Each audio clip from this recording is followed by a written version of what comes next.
上周日，洛杉矶警方逮捕了一名与中国驻洛杉矶总领事馆相关的保安，他因涉嫌在和平示威者聚集的场合使用胡椒喷雾而被拘留。视频显示，这名保安在该领事馆附近的公共行人路上直接向集会人群喷射胡椒喷雾。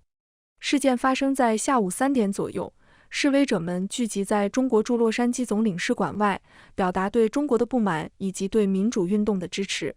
许多目击者在社交媒体上发布了相关信息，显示保安在警察到达之前向人群使用胡椒喷雾。洛杉矶警方确认了逮捕，但尚未透露具体指控和嫌疑人身份。抗议组织者表示，几位示威者在喷雾事件中遭受了严重的眼睛和呼吸道刺激，部分人已在附近医院接受治疗，医疗记录尚未公开。天下卫视记者编辑报道。